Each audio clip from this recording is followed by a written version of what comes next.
clapping for their grades, I think. On behalf of the UNC Center for Media Law and Policy, I'm very happy to welcome Josh Silver to Carolina. As Dean Folkert said, Mr. Silver is president and CEO of Free Press. Free Press is a national, nonpartisan, nonprofit organization he helped to found in 2002. I'm on my tiptoes here. Free Press uses education and advocacy to promote diverse and independent media ownership, strong public media, quality journalism, and universal access to communications. The group's goal is to make sure America's media serve the interest of the American public, not just the interest of telecommunications, cable, and broadcasting companies. His office, by the way, sent a box of free goodies for you, brochures and pins and other things that are on a table out in the lobby if you're interested in that, learning more about his group. There's also a sign-up sheet if you'd like to get onto the Free Press's mailing list. Today, Free Press is the largest media reform organization in the United States. It has nearly 500,000 activists and members and a full-time staff of more than 30 based in Washington, D.C. and Florence, Massachusetts. And there must be a story about why it's in Florence, but I haven't heard that story yet. Mr. Silver oversees the group's programs and fundraising. He also is a prolific speaker and writer. I read his blog on Huffington Post this week, and some of his recent blog entries were about net neutrality, FCC authority over broadband providers, and what he and the Free Press see as the evils of big media. These are important and provocative issues for all of us to be thinking about. Before he helped to found Free Press, Mr. Silver served as a campaign manager for a successful statewide ballot initiative for public funding of elections in Arizona, and as director of development for the cultural arm of the Smithsonian Institution in Washington, D.C. He attended the University of Grenoble in France and Evergreen State College in Washington State. The title of Mr. Silver's address is New Rules for the Media, a look at government policy in 2010. Mr. Silver, welcome to Carolina.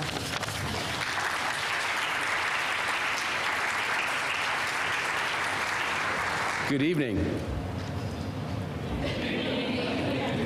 I just told a bunch of people the other day, I was like, you know, what's cool about the South is that if you do that in front of a group, everybody says, good evening. And I'm from Massachusetts, which, by the way, there is a good story. I happen to be living in Massachusetts, a little town in Western Mass, which you guys have probably never heard of. And I just had this idea about this whole media problem and that we should do something about it. And so the answer is I happen to be living there, and my wife wouldn't move. So that's kind of a boring. Well, thanks you guys, everybody, for coming, for having me here tonight. You know, I'm going to do everything I can to not make this boring, because policy has a stigma, which is that it's kind of boring. And let's be honest about that. I mean, no matter what the policy is, you start to talk about sort of like the 700 megahertz band of the spectrum auction recently that happened at the Federal Communications Commission, and there are a few geeks in this crowd, and you don't raise your hand. You'll never get a date again. And there are a few who are actually interested in that, but most, and I'm one of them, but most people aren't. But I kind of want to talk about tonight. I'm going to talk about how journalism and the internet are linked, how they're linked structurally, and how their future is inextricably linked, why it matters, why they're in crisis, and what we're going to do about it. So that's what we're going to cover in the next 40 minutes. But before I do that, I want to tell you a little anecdote about myself. With the caveat that I am not a self-talker. If I'm at a cocktail party, I'm always very careful. I ask people about themselves, but I am going to be a little narcissistic and tell you that back in 1995, I did a harebrained thing. I was in South America, and I had a backpack, and I had a really good friend. And I was 26 years old. I hadn't really figured out my career. And like you, I'm guessing the majority of you have not figured out your careers, nor should you. You're figuring it out now. And I ran into a terrible sort of misfortune where we had built this 15-foot by 15-foot raft. This is a true story. You can Google it. Isn't that funny? It's 2010. You can Google it. For those of us who are old, it's like, Google it. You can actually find out if stories are true instantly, and some of you in the back there are doing that right now, I can see. We built this 15-foot by 15-foot raft, me and my buddy, and we decided we were going to raft the headwaters of the Amazon. And I don't even really know why we did it, but we just decided to do it. In fact, we impulsively did it. We were just traveling, and then it just seemed like a cool thing. And about 4 days into the trip, we were ambushed. And my friend was shot and killed, and I was shot and had a sort of a 5-day harrowing escape. And I obviously lived to tell about it, but I almost died. And when I got back to the United States, I think the benefit of that story, the sort of glasses half full side of that story, was that I had a cathartic moment that really helped me, that I feel like can help people like you who are young, and I don't want to have to go through that experience, to learn two things. One, that our lives are very, they are tenuous, right? It's not a given that we will all have great health and make it through to the end of our years, and it's a blessing if you have that, and our lives are short. And I came back from that trip with this very acute realization that I needed, the most important thing was I needed to have a positive and effective impact on the world. And I tell you this because it is that desire to have an effective impact, positive impact on the world, that brought me into policy. And it's a weird connect, like, so how does policy have to do with, like, making the world better? And I went to this old woman, she's now 91, still an activist, named Frances Crowe, and I said, Frances, and I'd known her all my life, I said, Frances, I want to do some good, so I think I'm going to go to a refugee camp and volunteer. And she was, boy, she was in her early 80s at the time, maybe late 70s. She said, no, Josh, don't do that immediately. She said, don't go abroad. People like you are needed in this country because there's so much work to do. And she ended up pushing me along to do campaign finance reform, to work on this issue of reducing the influence of special interest lobbies in the political process, a problem that is so acute right now, we'll talk about it later, that it has rendered our democratic system, it has rendered our legislative system nearly inoperable. It has made it such that in order to run for office and to be in elected office, you are almost certain to be beholden to the largest donors that are in Washington and in state houses. And it's a crisis that I cannot possibly overstate as a backdrop to this talk. And so I worked on campaign finance reform and then got burned out, and then fast forward to the year 2000. And George Bush had just gotten elected president. And regardless of what your politics are, I am not a sort of dogmatic Democrat or Republican. I'm a little bit disgusted by the whole system because of the influence of money in politics. But when George Bush got elected, I said to myself, regardless of whether you're right or left, that guy is not the most qualified person to run this country. And it's a shame that when you say that in this country, so often people get their backs up and they get all defensive and they think maybe you're a liberal because you said that. And it has nothing to do with that. It's more that, he's kind of a failed oilman. He was sort of a mediocre baseball owner that, he kind of fell under his dad's shadow. And, you could just see him talk and you knew, like, there are a few thousand people at least in this country that would do a better job running this country. It was just very clear to me. And I believed it then, and I certainly believe it now. And I asked the question, how did this happen? How did 44 million people vote for Bush? And mind you, I didn't really like Gore much either. So if Gore had won, I would have asked the same question, but perhaps with a little less passion. But I was really emphatic, and I started reading. And I read a study published by the Pew Center for People in the Press that said that over 75% at the time, 75% of Americans get their #1 news and information from television. And I thought, wow. 75%. I didn't realize it was that high. I mean, I was starting to use the web a lot. I listened to the radio. I certainly read the paper a lot. But I was not representative of the country. And so I decided I was going to start watching TV. And so when I started watching TV, that's when I became really, truly alarmed. Who here watches, now I'm not, let's leave out for a moment. Actually, no, we'll just go, who here watches television news, for news? Okay, that's solid.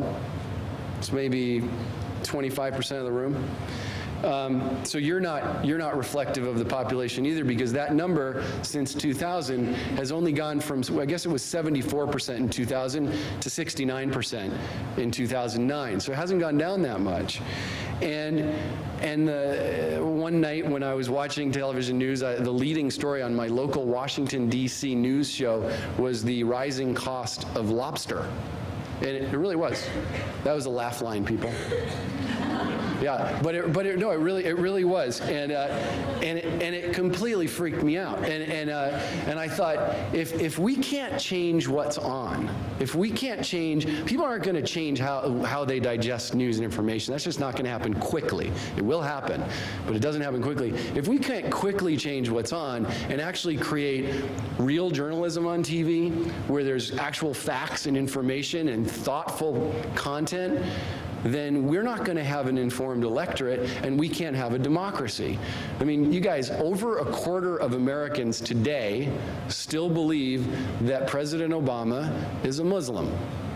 Now, you may not like President Obama, or you might love him, but he's not a Muslim, and it's staggering that number is as high as it is. And an author named Thomas Frank, a liberal author who wrote a book called "What's the Matter with Kansas," documented brilliantly, and if you have not read it, you should read it. "What's the Matter with Kansas?"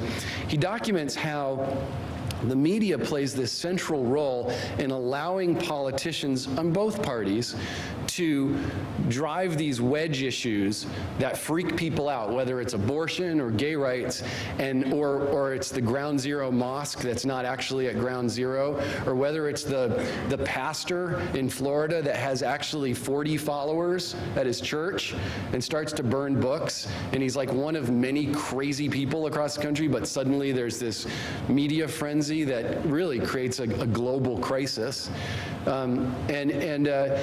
Thomas Frank documents well how the media are so complicit in this kind of misleading the public, getting them focused on these wedge issues, and really pulling the attention away from substance and into triviality. And that all circles back to this point, the subject that I came to talk about, which is policy. It comes to this notion, and this is, if there's one thing I want you guys to take away from tonight's talk, it's this. The idea that the media is not affected by policy is completely antithetical to the truth. It's a meme that you hear in Washington all the time, but the media is, and it is a creature of policy. It is of, by, and for policy. Back in 1934, the first Telecommunications Act passed. I'm sure you're going to cover it in your program at some point. But this was the beginning of regulating media. And that doesn't mean regulating content, because we have a wonderful constitution in this country, better than most, that protects First Amendment rights to free speech. But it's really about regulating the largest players, be them radio stations or television stations particularly, and making sure that the rules of the road are written, because you only have so much space on the dial, the TV dial or radio dial. You only have so many wires that are going down the street or under your street. There has to be a cop on the beat. There has to be somebody, a body, the government, that says, you know, Comcast, you can serve this neighborhood and use these rights of way, or NBC, you can use Channel 5. This is just the way it is. And there are literally thousands of policies that apply to the media landscape that make it what it is today. And that is the very foundation of our current system. And our system being broken, all signs indicate that the policy-making process itself is broken. So the question then is, how is it broken? The way it's broken is that if you look back at the history of telecommunications, you'll basically find these four, what I would call critical junctures, where a major technology, and this is in modern communications, of course, there was first the printing press. That was a big deal. But then, in the last century, you had the first major telecommunications revolution, which was radio. Right? Radio comes out in the 1920s, 1930s, and this is a big deal, people. I mean, think about it. All you've got is pamphlets and newspapers, and suddenly there's this little box you can put in your house or where at work, and people talk out of it. And when it emerged, it was like, I mean, so you guys are all like in college. Do you guys remember when the internet actually became a big thing, or were you too young? You remember? Raise your hand if you remember. Like, wow, the internet's like becoming a big. Okay, so you're like you're like the dinosaurs of this next generation. No, you are, because everybody older than you is going to be like, no, I actually was, you know, playing whatever video games when I was 3, but really, radio was as big of a technological revolution in the 1920s as the internet is today. It was like a great promise of giving everyone a voice, and suddenly there's going to be just a 1,000 voices will bloom, and everyone will be able to have a radio station and broadcast to each other, and this will be the revolutionary way that people can communicate with each other. And very quickly, history shows that a set of commercial concerns, companies very quickly realized that they could monetize this thing called radio and make a lot of money at it. And so what they did is they quickly became very well versed in how to get policies out of the Federal Communications Commission, which was created in 1934 because of radio's birth, how they could get policies, how they could get lucrative licenses, monopoly licenses often, to the airwaves that would allow them to sell advertising and make a heap of money, and they did it.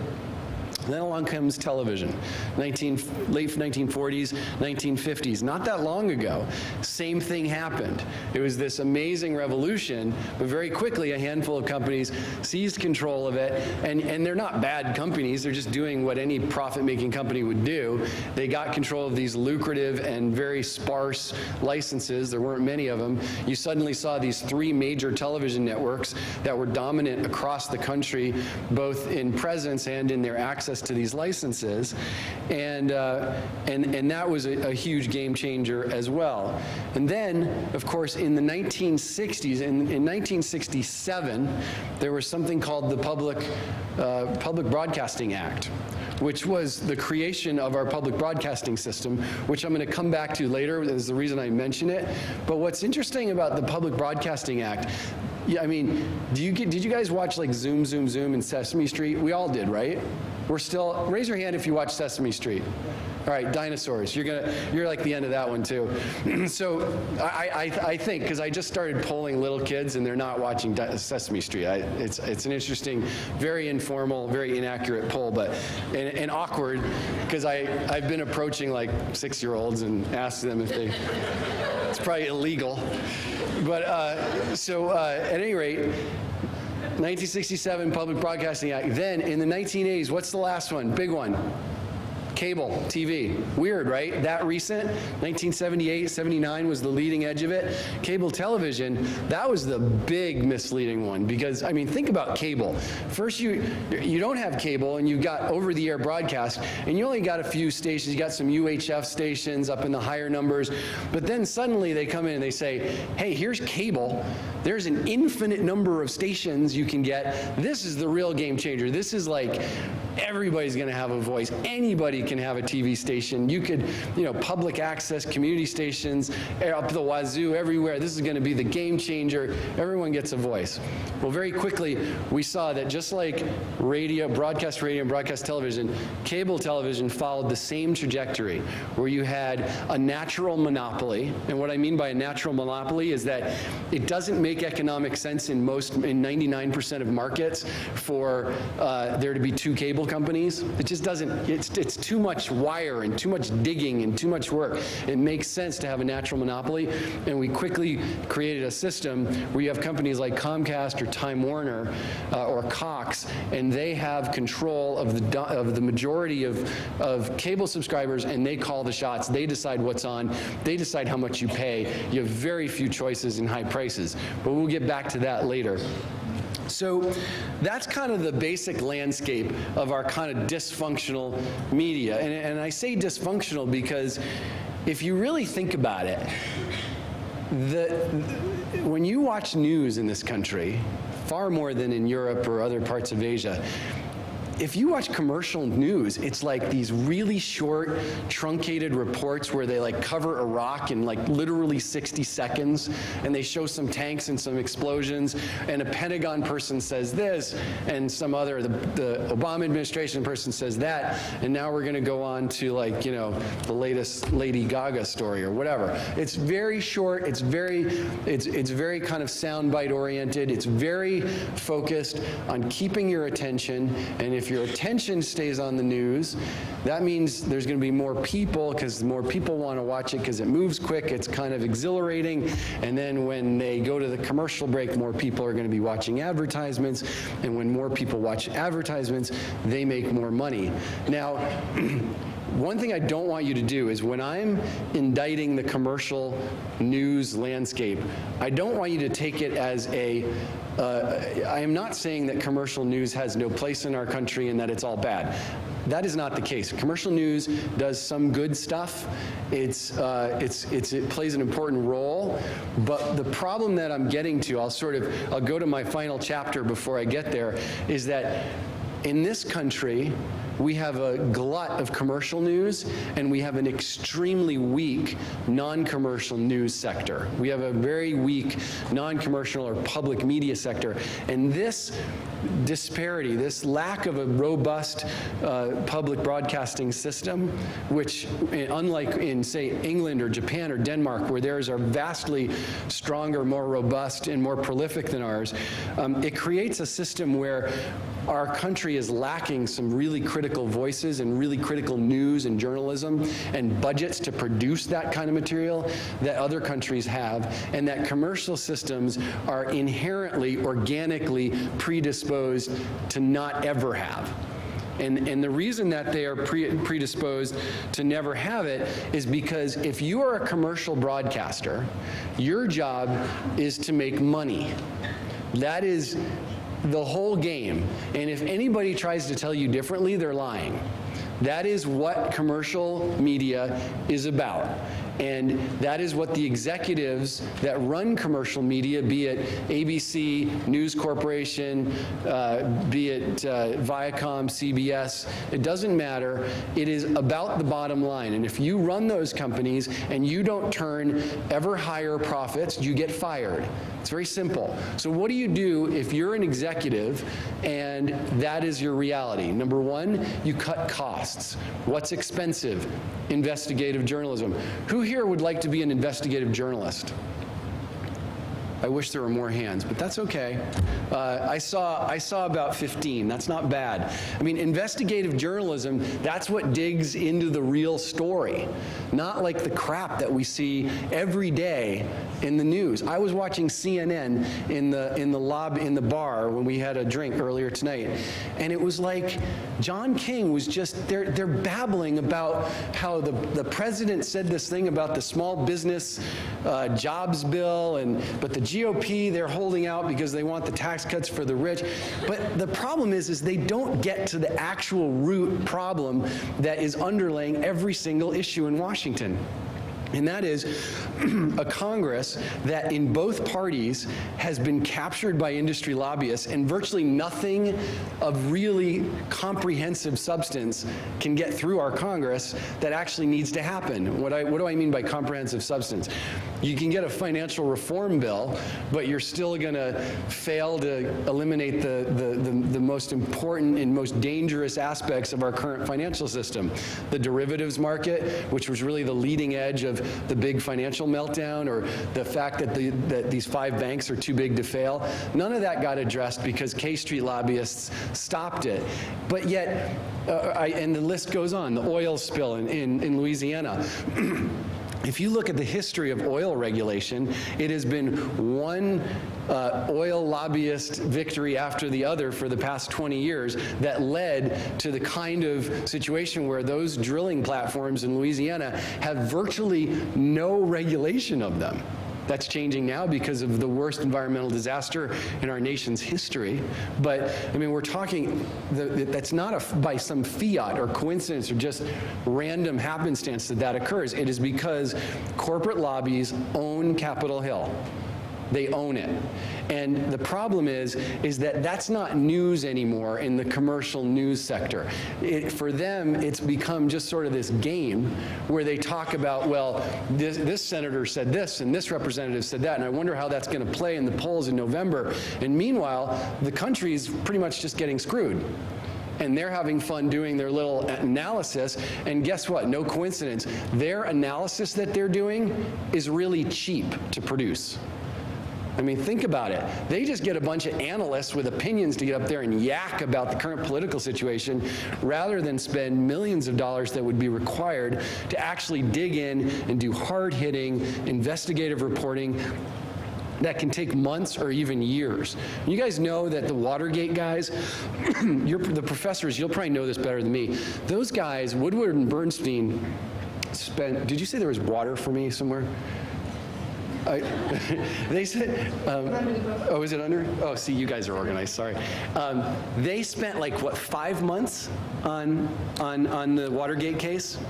That, when you talk to Len Downey Jr., who is the former executive editor of the Washington Post, he's become a friend, and we've spoken a bunch about this. He said it is extraordinarily rare today that you would ever have investigative journalists at even a marquee publication like the Washington Post that would be allowed to spend 5 months on any story. In fact, the real truth is there's really only one newspaper left that actually lets a reporter spend like 6 months on a story, and that's the New York Times. This is not a New York Times ad, but it is notable that that's the case. Other dynamics, sorry, I'm losing my voice. Other dynamics that are at play in the failure of commercial journalism is this: when profit is paramount, and actually I'm going to take a liberty. If anybody's surfing the web, I'd ask that you not do that while I'm here, because I flew all the way down here to give this talk. So I know that's a controversial issue here, but I want to put that out. Please don't surf the web while I'm talking.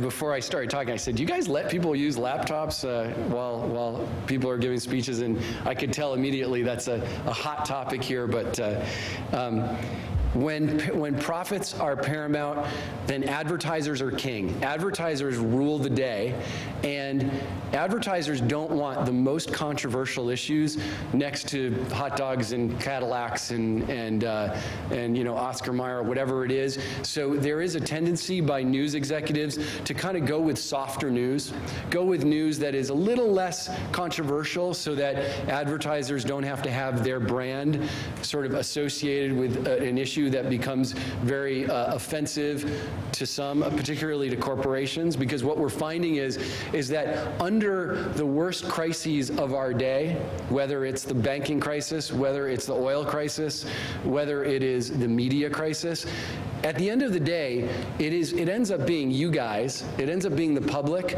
against a really big corporation who has gotten too much of its way too many times in Washington to the public's detriment. And when you have corporate-owned media that is just trying to make money, they tend to treat corporations with kids' gloves. And if you doubt me, then just watch some of the business channels and the way they sort of fawn over the stock prices in these different companies, and how badly they botched it in the run-up to the financial crisis with all these Bloomberg, CNBC, Fox Business Channel, and everyone missed it. Just about everyone missed the fact that this derivatives crisis, this real estate bubble, was really blowing up, that the Securities and Exchange Commission was falling asleep at the wheel, and it's yet another sort of telling story about the failure of our current system. And then the other problem we see is, and I'm telling you guys this because you're in a journalism school, my friend was an Associated Press White House correspondent for 4 years under Bush, and he talks about how in the 24-hour news cycle, the get it first, the need to get the story first has become so acute and so driving for journalists that they become very cozy. It's not a conspiracy, it's not ideological. They become cozy with administration officials because they rely on leaks that will enable them to break the next story and get the slap on the back from their boss and give them the kudos for breaking that story. And what you see is this cozying of relationships between media elites and corporate and government elites. And it's really undermining journalism as well. So, and then the last one I'll say is just around the fact that too much of media content and journalism programmatic focus is on stories that are appealing to the upper middle and upper classes, because it is those people who, guess what, have the kind of income to buy the products that the advertisers are selling. And so stories about poverty, stories that would affect huge constituencies but are not as attractive to advertisers tend to be overlooked, while stories that are of interest to the upper classes tend to be focused on more. Now, what I want to do is I'm going to leave now my sort of scathing critique of commercial journalism, and I'm now going to move into this question of, like, how do we fix it? So if this broken and sort of pathetic commercial news system is built on policies, then how do we change the policies so that we can actually have a better media system where there's more independent voices, there's more critical voices, there's more investigative journalists on the beat, there's more substantive documentaries, that there's just a more thoughtful environment where we can actually learn about things rather than think that, like, have one side that's like knee-jerk left and the other that's knee-jerk right, chanting slogans and doing ridiculous things, which is really what we've come down to. We've come down to a polarized country where some people are like, you know, I'm right-wing, damn it, and I'm left-wing, damn it, and I don't like you, and they shout slogans. But when they get to the actual substance of the matter, what is actually in, say, the latest healthcare bill, what is actually the substance of the banking reform part, nobody really knows, because they're just smothered, they're drowned out in slogans and innuendo. In 2002, I started Free Press, and with Bob McChesney, who's a professor at the University of Illinois. And the idea was, the simple premise was, we need to get the public involved in these media policies, because the reason that the policies are going the wrong way is you've got these enormously well-moneyed and influential lobbyists working for these companies. They're running the table in Washington, and there's nobody in Washington to counter them. There's no voice of the public interest to actually, say, well, no, this policy is really not good for the public interest. Now, think about that for a minute. If you're like a bad guy and you take over, say, a third world country, what is the first thing that you do after you've driven into town with your tanks and you've totally taken out all the people that were there? What's the first thing you do in that city, the country that you get to? You get the press. You go. I mean, the first thing, and I'm actually not kidding. You get the radio station, you take over the TV station, and you start broadcasting the programming that will support you. Look what they do in China. I mean, China has an incredibly censored media system, and it works. They have 1 billion people under control from a pretty stifling regime that really denies a lot of basic human rights. And it's because of their control of the press that they're able to do that.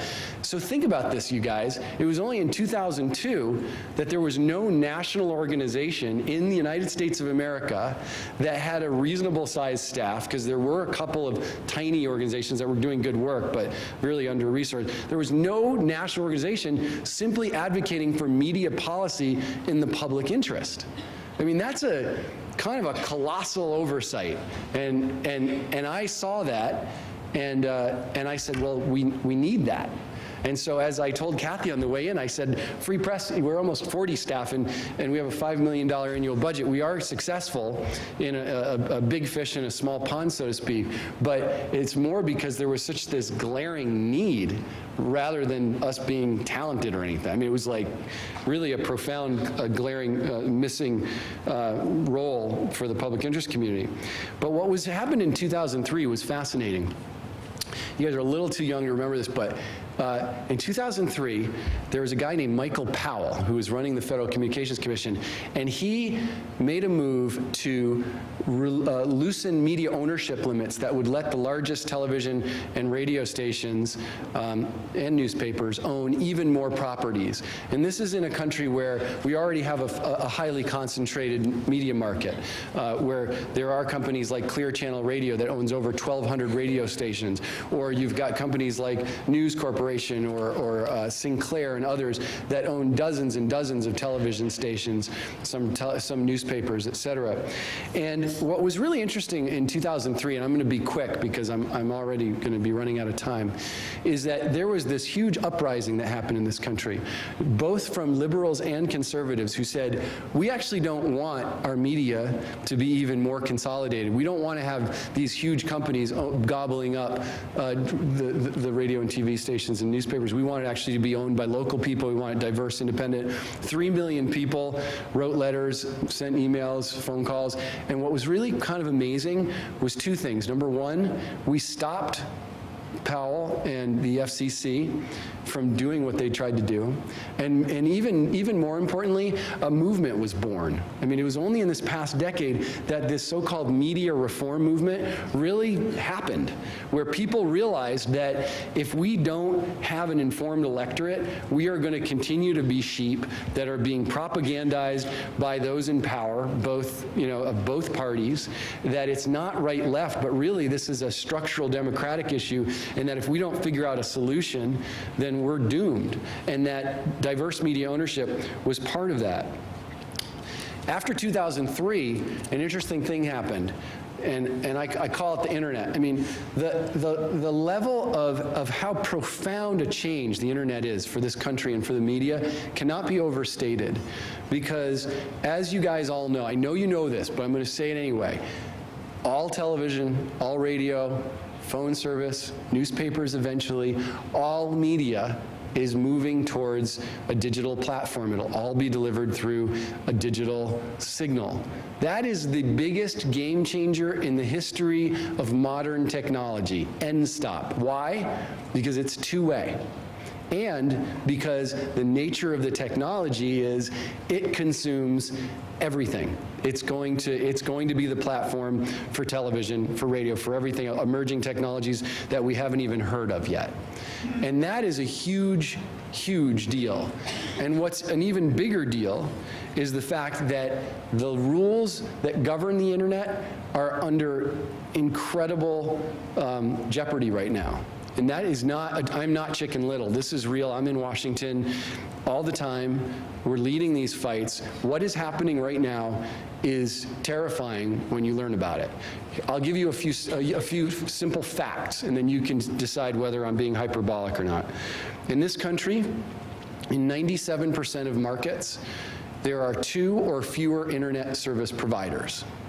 There is no real competition in this country. That's why when you get your new house or your new apartment and you decide you want high-speed internet, you got 2 choices. You've got DSL, which comes with usually 1 provider, and you've got cable, usually 1 provider.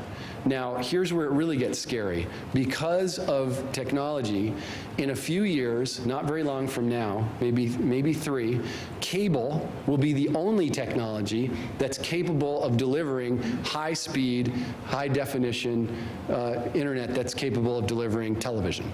So that means we're going from 2 to 1, so that cable companies will own virtually every high-speed internet connection in this country, and in most markets, that market is controlled by 1 cable company.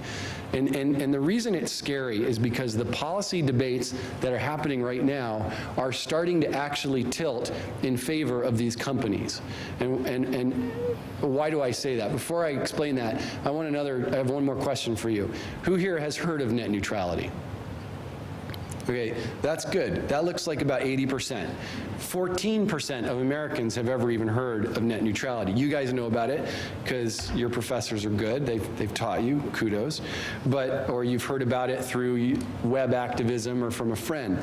But the fact is that net neutrality truly is one of the most important policy debates that media and communications will ever undergo, and that is the simple concept of, do the companies that control the connection, the phone or cable companies, the owners of the network, do they have the right to block or slow down content indiscriminately?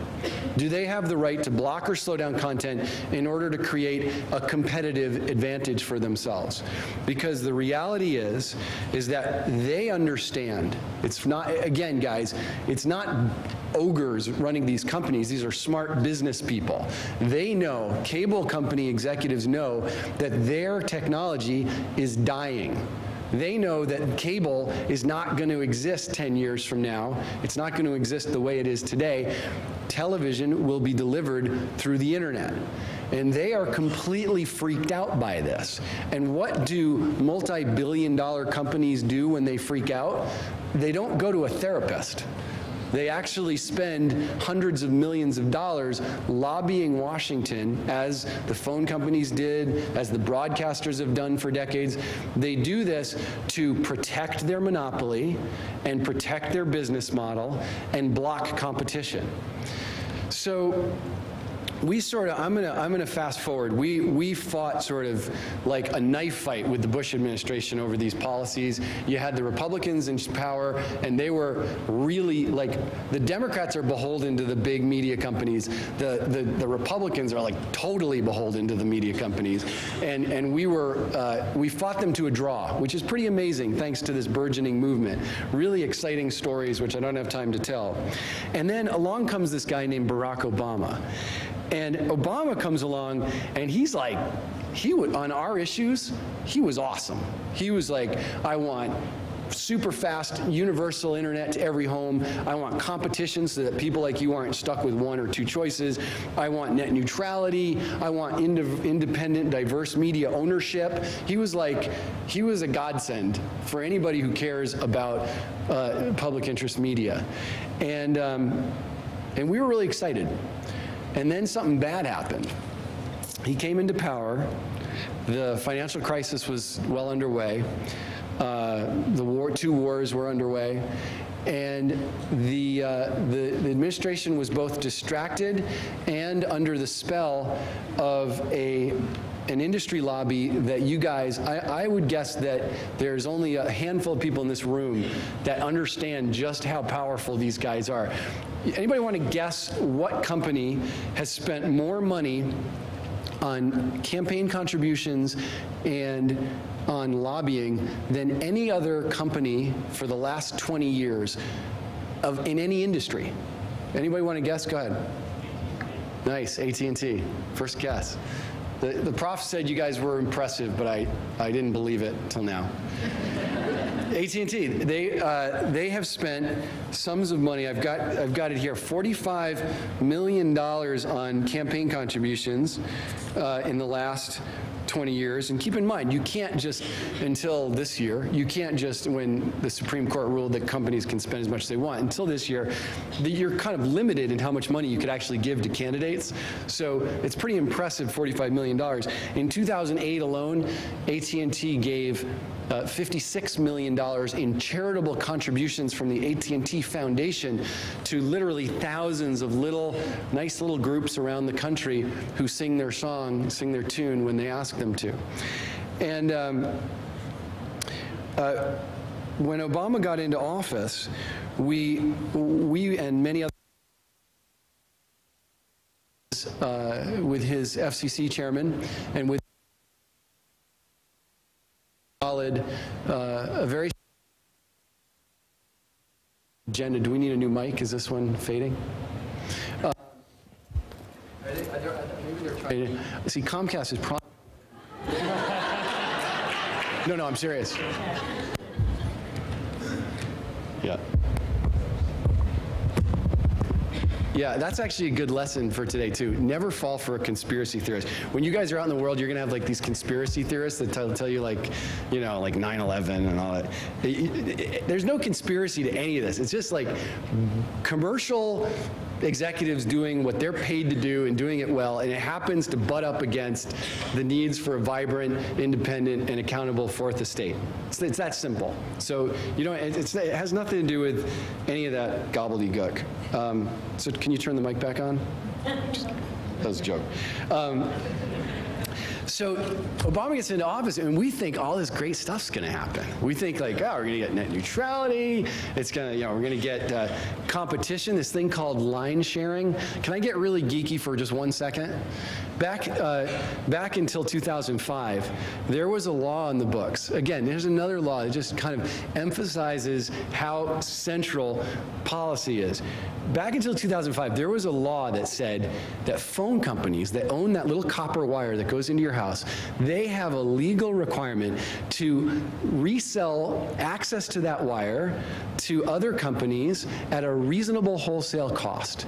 And that policy is what enabled in the 1990s, you may recall, there was lots and lots of competitors offering dial-up internet service for like $9.99 a month. And in Chapel Hill, I would bet my house that you'd have 6 or 7 or even 10 ads in the paper of these different little boutique companies that were offering inexpensive, albeit really slow, internet access. And it was because of a policy that ensured competition.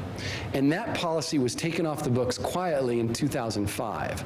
And the reason I mention it is that when Obama came into office, we thought, wow, we may even get what has become the kind of holy grail of media, of internet policy right now, and that is like competition in the ISP marketplace, so that there's actually a law that says that who's cable provider here?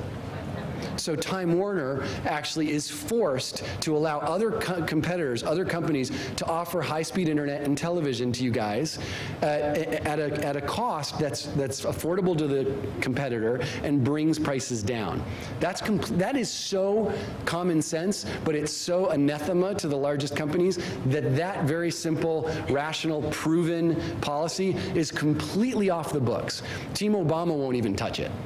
And not only will they not touch that, they apparently won't even touch net neutrality. They haven't done anything of substance on wireless spectrum policy, which is really important, freeing up parts of the spectrum so that you could offer competitive internet connections, albeit a little slower, through wireless connections with other companies that could bring down prices.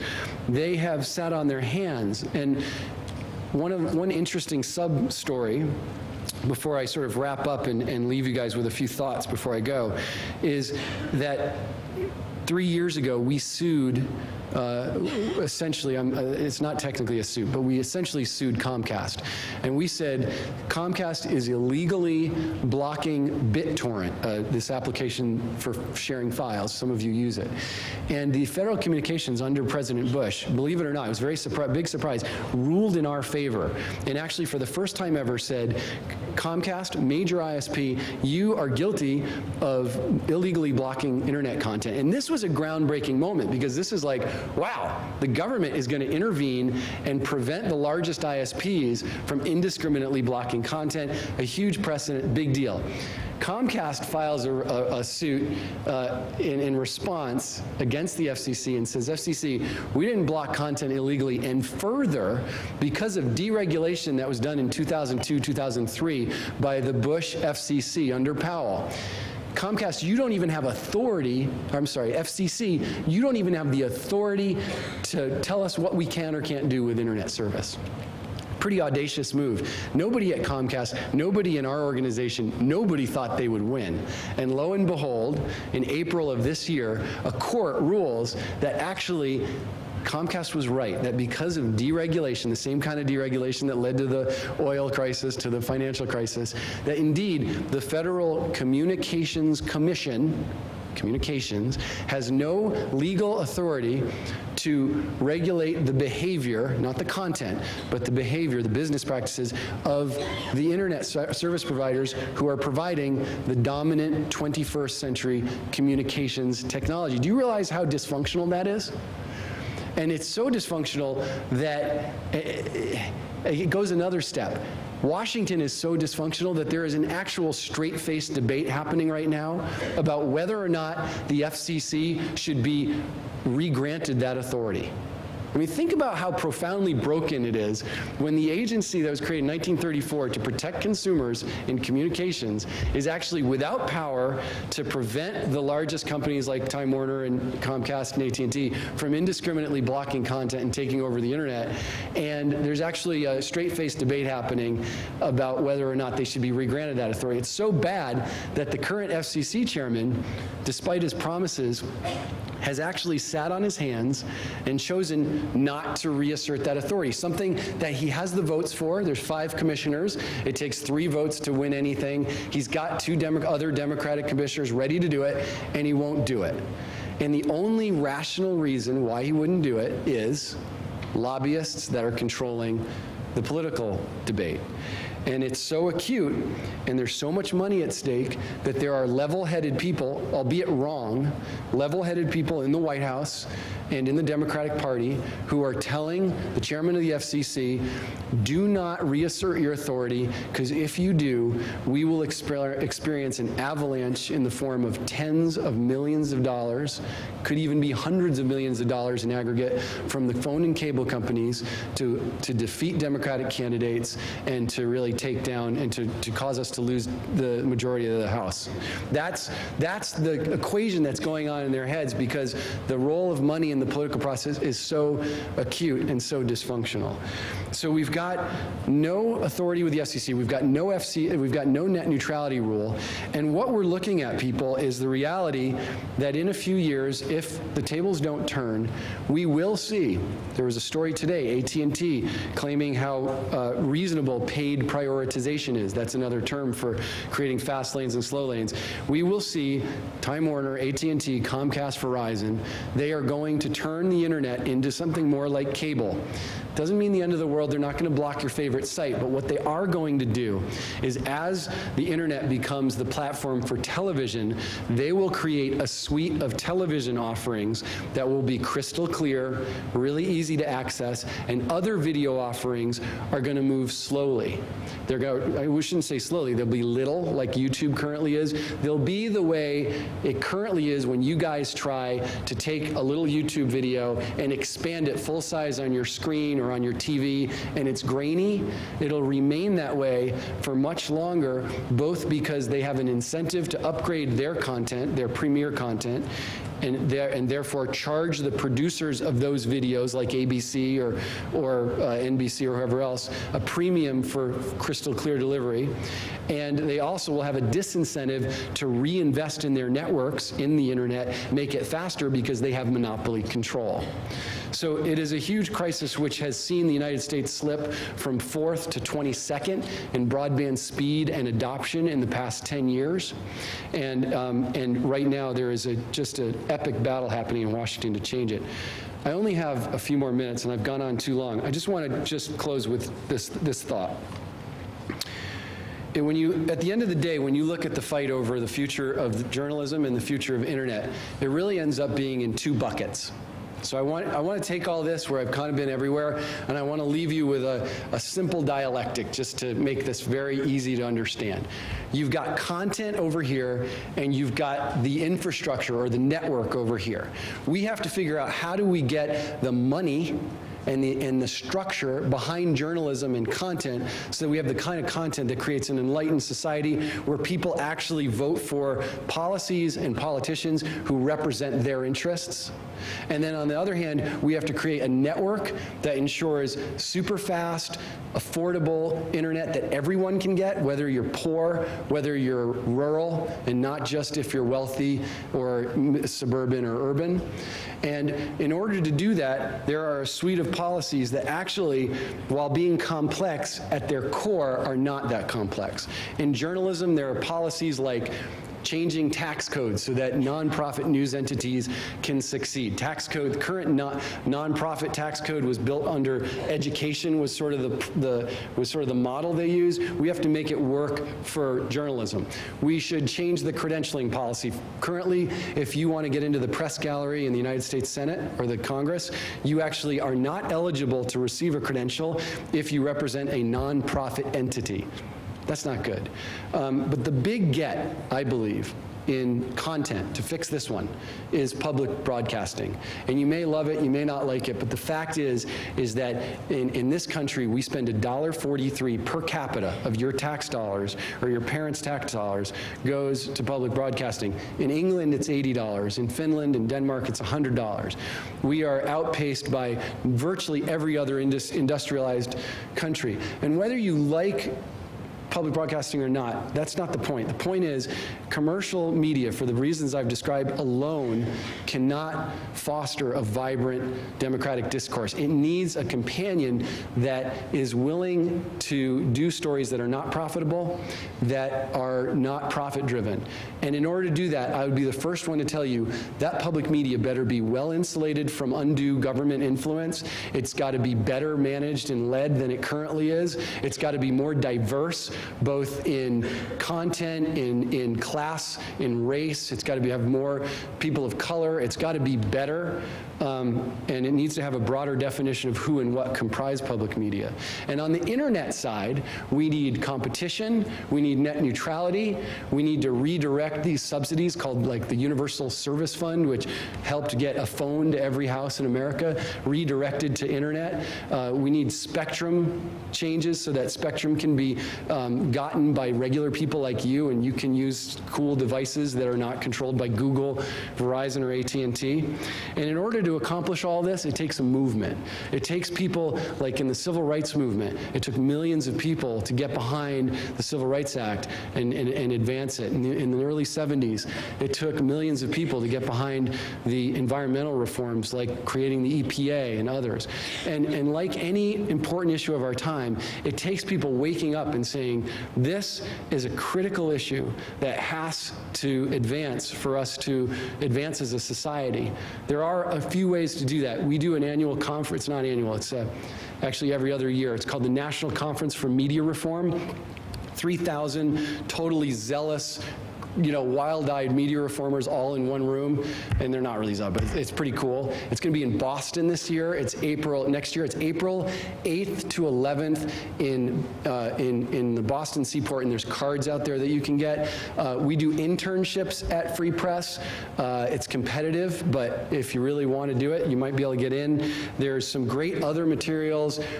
We have 500,000 members, and I encourage you, if you are taken by this talk, if you think this is cool and this is interesting and this is compelling to you, think about the fact that one path that you could take is in media and journalism policy advocacy, fighting for these issues that we've been talking about. I've run out of time. You can come up and ask me questions one-on-one. Thanks so much for having me.